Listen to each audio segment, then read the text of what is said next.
Okay, let's see some questions. Components हमने start कर लिया था, but let's see some questions from how to do addition of vectors.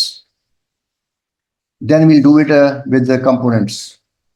वो कहते हैं what is meant by scalar. आप ये क्वेश्चन को ऐसे ब्रीफली इसको लिख लीजिएगा. क्वेश्चन क्या है वो उसके आंसर लिखते जाए. यहाँ क्वेश्चन नंबर 1 है, आपने डिफरेंशिएट करना है between scalars and vectors. What's a scalar? Scalar quantities that have magnitude only. Okay. Quantities which are specified by magnitude only. और magnitude का मतलब होता है size and unit. What's a vector? Direction of magnitude. Magnitude as well as direction. यानी vector quantities are those which are specified by magnitude as well as direction. अब आपको 3 quantities दी हुई है, पावर, टेम्परेचर एंड मोमेंटम. इनमें से कौन कौन से वेक्टर्स हैं और कौन कौन से स्केलर्स हैं? Power scalar, temperature scalar. हाँ, पहले दोनों स्केलर्स हैं और तीसरा वाला जो है वो वेक्टर है. तो इस तरीके से क्वेश्चन आ सकता है जो आप आइडेंटिफाई करेंगे इनमें से कौन कौन सी क्वांटिटीज वेक्टर्स हैं और कौन कौन सी क्वांटिटीज स्केलर है. Clear? Okay, now we have two velocities, two vectors. एक वेक्टर है 95 और दूसरा वेक्टर है 28 मीटर पर सेकेंड और इनके दरमियान में जो एंगल है वो 65 डिग्रीज है. पहले पार्ट में कहता है बताइएगा कि in which direction will be the resultant. अभी वो आपसे कंस्ट्रक्शन नहीं करवा रहा, सिर्फ वैसे ही पूछ रहा है कि रिजल्टेंट किस डायरेक्शन में होगा. ठीक है, हमें क्या करना है, I draw it on the board. तो डायग्राम उसने बनाई हुई है, उसी पे आपने बताना है कि what is the direction of the resultant. एक आपको दिया हुआ है 95, दिस इज 95 और 65 डिग्रीज पे आपको दिया हुआ है, दिस एंगल इज 65 डिग्रीज और वेक्टर की वैल्यू दी हुई है 28. वो कहते हैं बताइएगा what is direction of the resultant. अब अगर मैं इसकी टेल को इसके साथ जोड़ दूं तो दैट बी रॉन्ग, क्योंकि टेल को टेल से ज्वाइन नहीं करना होता, टेल को हेड से ज्वाइन करना होता. इसका मतलब ये हुआ कि मुझे यहां पर इसी वेक्टर को आगे ड्रॉ करना पड़ेगा. ये 28 न्यूटन मैंने पूरा का पूरा उठा के उसके आगे रख दिया. Now this is 28 meters per second or this is the direction of the angle. These are alternate angles.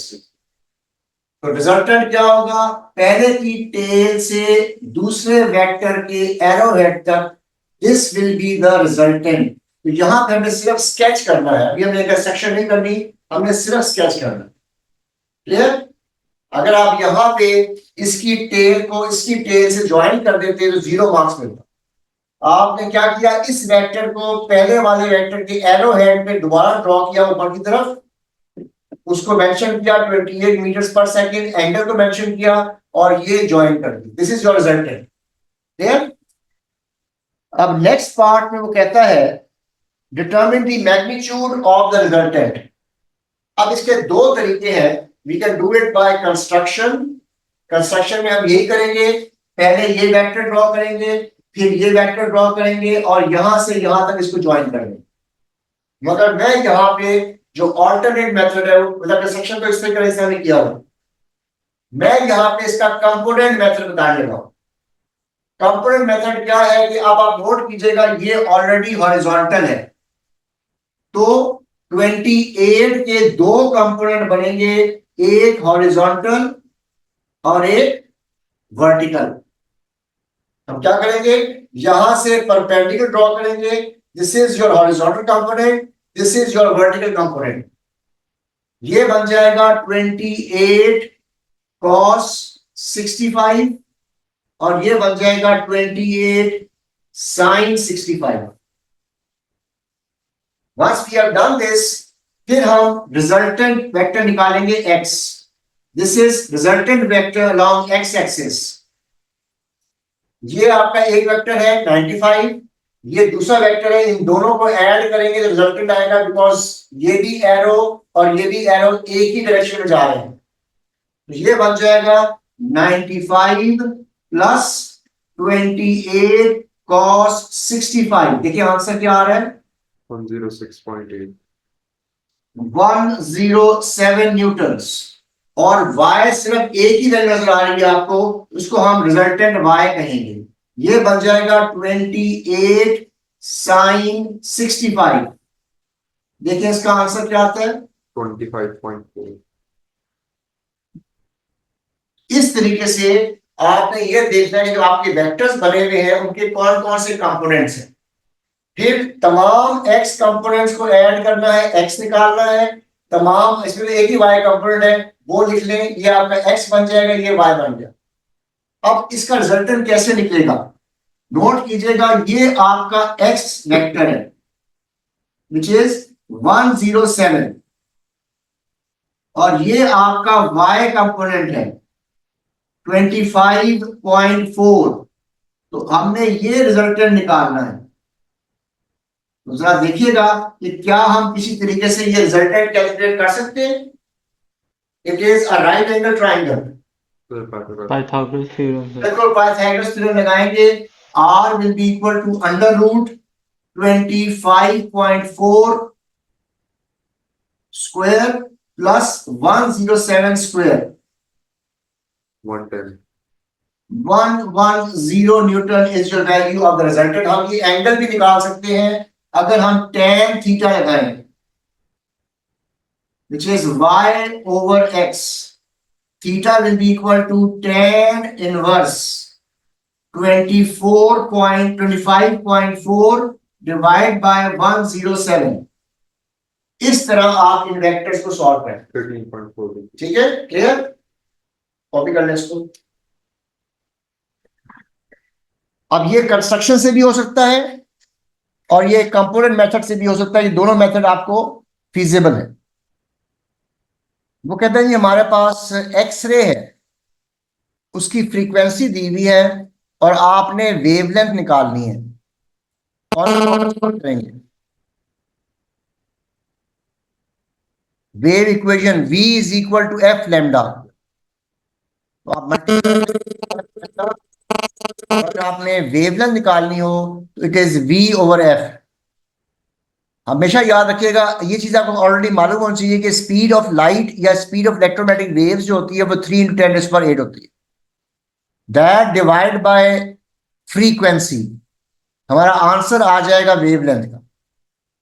मगर ये वेवलेंथ आ रही है मीटर्स में। पीको क्या होता है, 10 to the power -12। यहां लिखा हुआ है -13। तो अगर मैं इसको राइट की तरफ लेफ्ट की तरफ मूव करूंगा तो 10⁻12 बन जाएगा। ये बनेगा 0.65 इंटू 10⁻12 और 10⁻12 की जगह पीको आ जाएगा। तो ये बड़ा ध्यान करना है कि उन्हें आपको आंसर किस चीज में मांगा हुआ है। आपने जो आंसर निकाला वो तो मीटर में निकाला था, मगर then you have to convert it into pico ताकि अपना आंसर आप पीको में दे सके। जैसे नीचे देखिएगा गीगा मांगा है उसने। अब वो कहता है जी कि distance from the sun to star is 8.5 10⁻16। तो कहता है बताइए कितना टाइम लगेगा for light to travel from star to earth.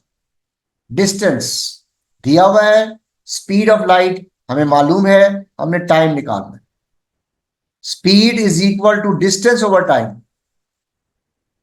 So time will be distance over speed.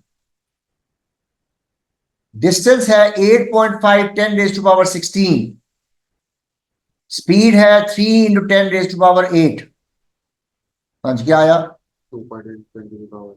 Okay 1 2 3 4 5 6 7 8, ठीक है 2.8 10⁸। मगर हमने तो गीगा में देना है, गीगा इज 10⁻9। तो क्या करें, यहाँ ये 2.8 10⁸ है ना, तो एक डेसिमल लेफ्ट की तरफ मूव करूंगा तो ये बन जाएगा 0.283 इंटू 10⁻9 या 0.28 इंटू गीगा सेकेंड्स। क्लियर। अच्छा जी, वो कहते हैं इनमें से बताइए कौन कौन से स्केलर है।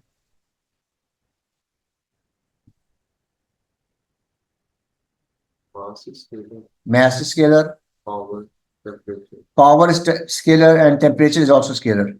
बाकी acceleration, force और mass तीनों वेक्टर्स. क्लियर? अब उन्होंने हमें दो बोट्स दिखाई हुई हैं, एक 14 मीटर पे आ रही है, पानी उसके ऊपर सामने से आ रहा है 8 मीटर्स पर सेकेंड. तो पहले पार्ट में उसने कहा है कि बताइएगा what will be the resultant velocity. तो हम क्या करेंगे, बोर्ड पे कर रहा हूं उसको भी. बोर्ड की वेलोसिटी उन्होंने दी हुई थी 14 मीटर पर सेकेंड. ये मैंने 14 मीटर पर सेकेंड शो कर दी बाय कंस्ट्रक्शन. मैं दिखा रहा हूं आपको. पानी की वेलोसिटी जो दी हुई थी उन्होंने, वो दी हुई कितनी, 8 मीटर पर सेकेंड. और ये एंगल जो दिया हुआ है ये 60 डिग्री दिया हुआ है. अब इसमें हमने कंस्ट्रक्शन से भी कर सकते हैं, कंपोनेंट से भी कर सकते हैं. मैं पहले कंस्ट्रक्शन से करके दिखा रहा हूं, फिर कंपोनेंट से करूंगा. तो मैंने यही वेक्टर इसके एरो हेड पे ड्रॉ करना है, start from 0 and ending here. So I will draw an angle of 60 degrees. ये एंगल ड्रॉ करूंगा पहले, और फिर 8 सेंटीमीटर ड्रॉ करके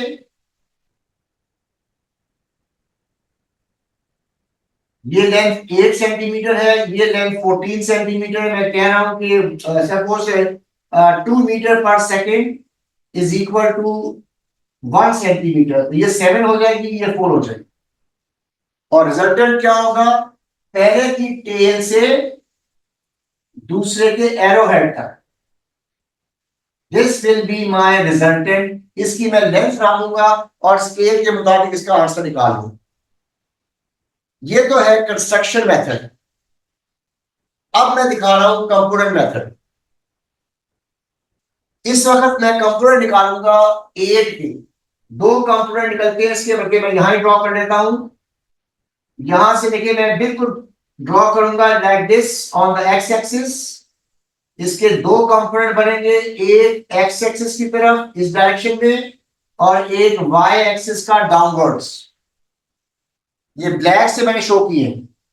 ये बन जाएगा 6 8 cos 60 और ये बन जाएगा 8 sin 60. अब सबसे पहले आप निकालेंगे एक्स कंपोनेंट. एक्स के लिए आप नोट कीजिएगा, एक वेक्टर 14 है और 8 cos 60 है जो लेफ्ट की तरफ है. Subtract. ये आपस में सब्ट्रैक्ट हो जाएंगे. 14 minus 8 cos 60. 10. एंड y के लिए हमारे पास सिर्फ एक ही वेक्टर है, वो है 8 sin 60. हाँ जी, 4 under root 3. हाँ आंसर 6.97. 7 न्यूटन. अब x और y निकाल लिया आपने. अब रिजल्टेंट निकालते हैं हम. x का जो है वो पॉजिटिव 10 है, y का जो है वो 7 है. और ये हमारा रिजल्टेंट आया.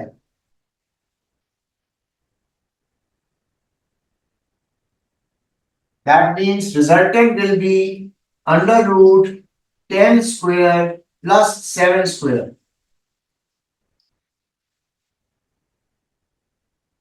Under root 1. 12.2. 12.2 न्यूटन. इस तरीके से आप रिजल्टेंट वेक्टर को दोनों तरीकों से निकाल सकते हैं, बाय कंपोनेंट और बाय कंस्ट्रक्शन. कॉपी करने इसको भी. दोनों मेथड आपको आने चाहिए. वैसे वो आपसे सिर्फ एक ही मेथड पूछेगा, वो आपकी मर्जी है, आप उसको कंस्ट्रक्शन से करें या उसको आप कैलकुलेशन से करें. अब आता है नेक्स्ट आर्टिकल, वो है 3 forces in equilibrium.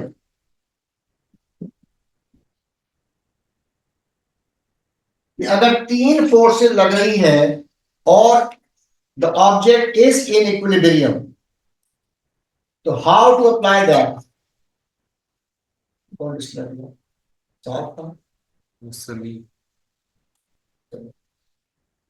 Okay let's see. अब ये देखिएगा, मेरे पास एक सिंपल सा मैं केस ले रहा हूं कि मेरे पास एक ऑब्जेक्ट है, वो हैंग कर रहा है डाउनवर्ड. इट इज W एक फोर्स लग रही है राइट की तरफ F, और तीसरी फोर्स लग रही है, I call that force as T. Now these three forces, suppose ये एंगल थीटा दिया हुआ है, ये तीनों फोर्सेस O पे लग रही हैं, and these three forces are in equilibrium, let this angle be 60 degrees. या चलिए इसका कर लेते हैं, हाँ तो ठीक है, let this angle be, let me see, okay, this is 60 degrees, and weight is also given to us as 150 newtons. वो कहते हैं ये तीन फोर्सेस लग रही हैं and the object is in equilibrium. इसके दो तरीके हैं सॉल्व करने के लिए, एक है वेक्टर ट्रायंगल और एक है कंपोनेंट. पहले मैं बताने लगा वो vector triangle. If three forces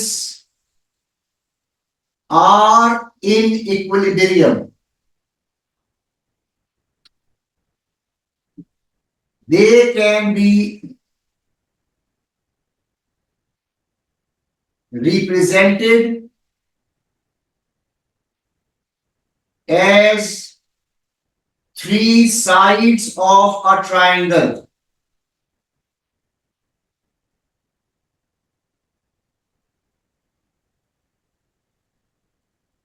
If the object is in equilibrium, अगर ऑब्जेक्ट इक्विलिब्रियम में हो तो वो तीनों फोर्सेस जो है they can be represented as three sides of a triangle. वो कैसे? अब देखिएगा ये वेट है, अभी मैं कोई कंस्ट्रक्शन नहीं कर रहा, मैं सिर्फ एज इट इज मैं ड्रॉ कर रहा हूं. वेट मेरा बिल्कुल वर्टिकली डाउनवर्ड है, तो मैं सिर्फ एक लाइन खींच दी, F इज टुवर्ड्स राइट. ये मैंने सिर्फ लाइन खींची है, अभी मैंने इसकी कोई लेंथ नहीं बनाई, मगर मुझे ये मालूम है कि जब मैं यहां से इसकी थर्ड वेक्टर बनाऊंगा उसने वापस यहां पे आना है, it will be a close triangle. जब भी मैं ये वेक्टर ड्रॉ करूंगा तीसरा वाला, तो ये हमेशा पहले वाले की टेल पे आएगा, तभी रिजल्टेंट वेक्टर 0 होगा. अब अगर ये एंगल 60 है तो ये एंगल 30 होगा, because it becomes a right angle triangle. तो मैं यहां से 30 डिग्रीज ड्रॉ करूंगा. This angle should be 30. आपने ये देखना है कि कौन सा एंगल दिया हुआ है और जहां पे इससे जाके एंड होना है वहां पे एंगल क्या बन रहा है. तो आपने जो वहां जहां पे एंड हो रहा है वो एंगल पहले ड्रॉ करना है, स्ट्रेट लाइन. अब ये ट्राइंगल बन गया, this will be your side F, this will be your side T. पहला वेक्टर, दूसरा वेक्टर और तीसरा वेक्टर जब आप ड्रॉ करेंगे तो वो पहले वेक्टर की टेल पे आ जाएगा. It will always form a closed triangle. अगर ये एंगल 30 है, ऑटोमेटिकली ये एंगल 60 डिग्रीज बन जाए. अब अगर मैं आपको वेट 150 न्यूटन देता हूं तो can you find out the value of F and T? कैसे? सर वेट के कंपोनेंट्स को कंपोनेंट की होती नहीं है, डायरेक्ट ट्रायंगल. आंसर वो कितना पढ़ेंगे. यहां पे अगर मैं sin 60 लगाता हूं, that will be W over T, and T will be equal to 150 divided by sin 60. तो देखिए मेरे पास T की वैल्यू आ गई. क्या वैल्यू आती है?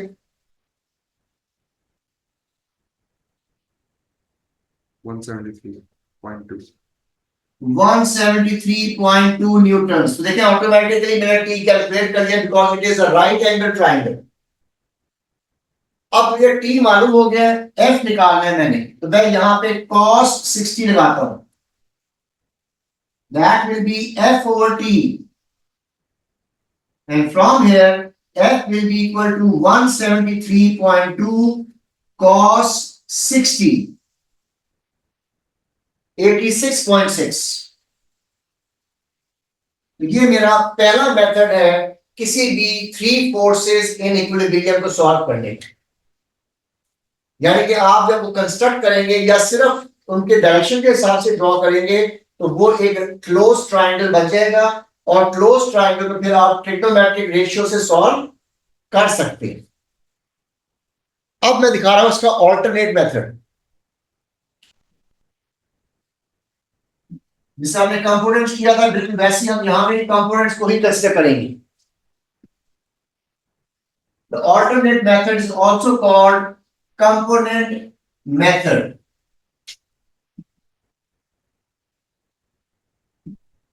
If object is in equilibrium,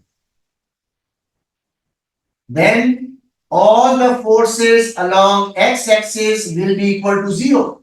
सब ये जो सिंबल है ये सिंबल है समेशन का, समेशन x। जैसे हम पहले ऐड किया करते थे x फोर्सेस को, यहां भी x को ऐड करेंगे हम।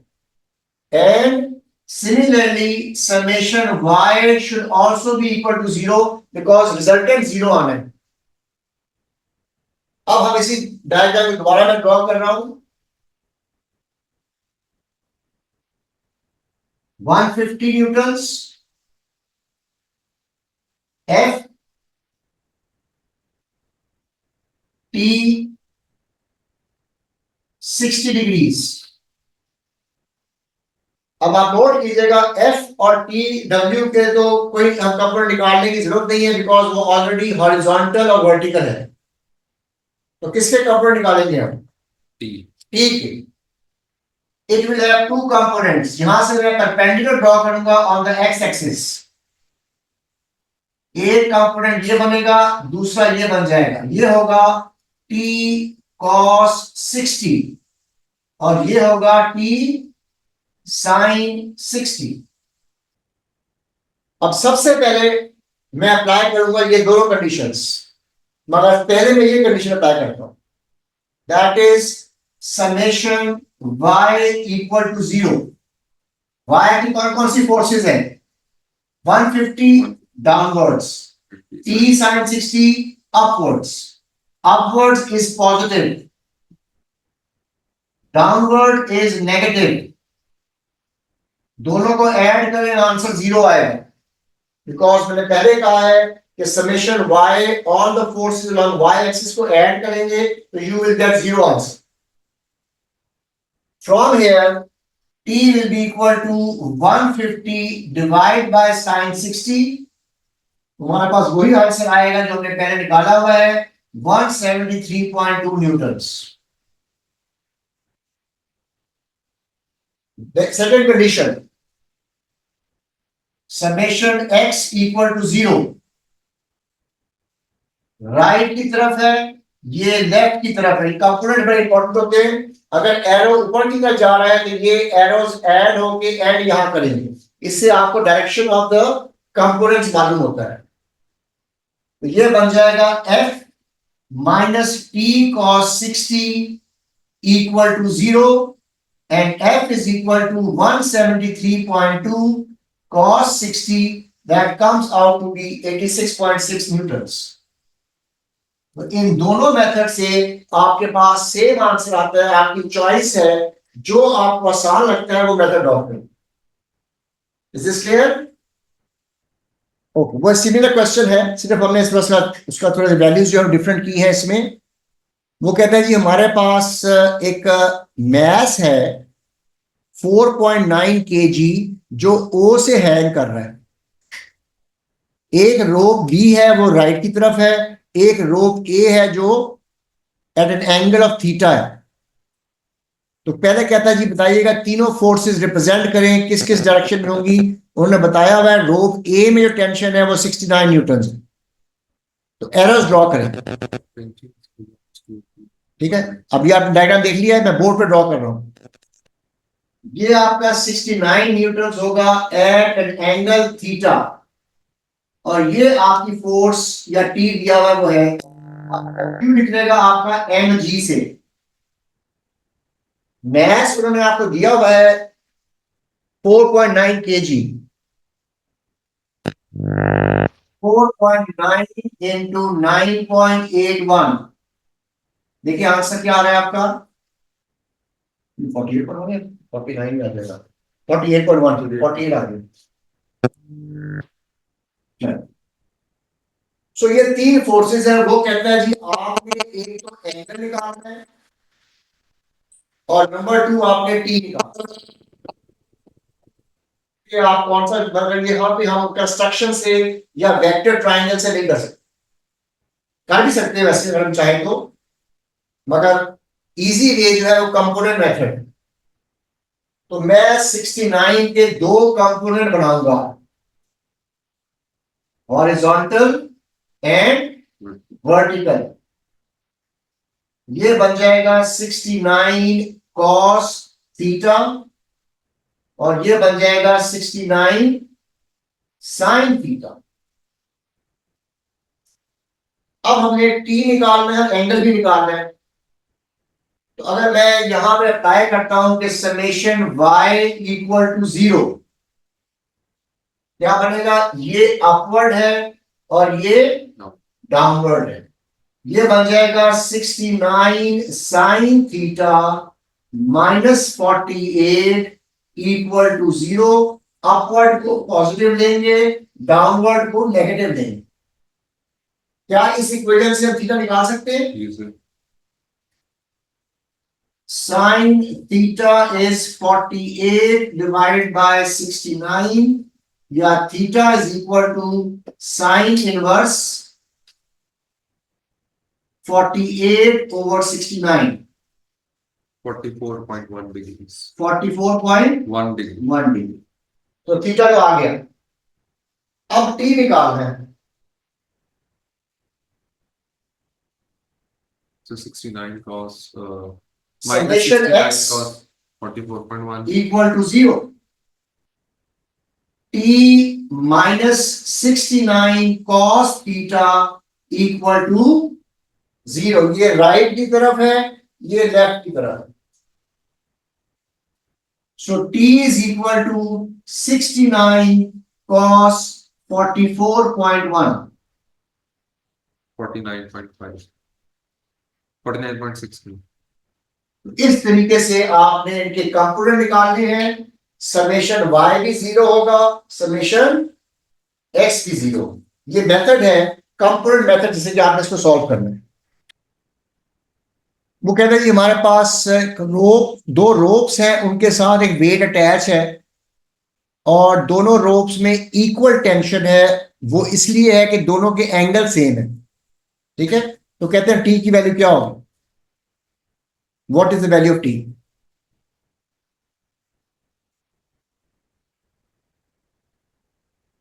ठीक है, T sin 35 बन जाएगा। एक का इन बोर्ड पे कर रहा हूं। ये 35 है, ये 35, इसमें भी टेंशन टी है, इसमें भी टेंशन टी है, और वेट आपका जो लग रहा है वो कितना था? 13। It was 50 newtons. तो यहां पे मैं टी के कंपोनेंट निकालूंगा। 35 degrees, 35 degrees, T sine 35,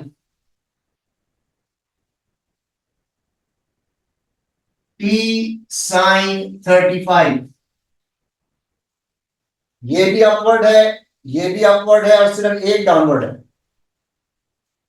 summation y equal to 0, T sine 35 plus T sine 35 is equal minus 50 equal to 0। और यहां से 2t साइन 35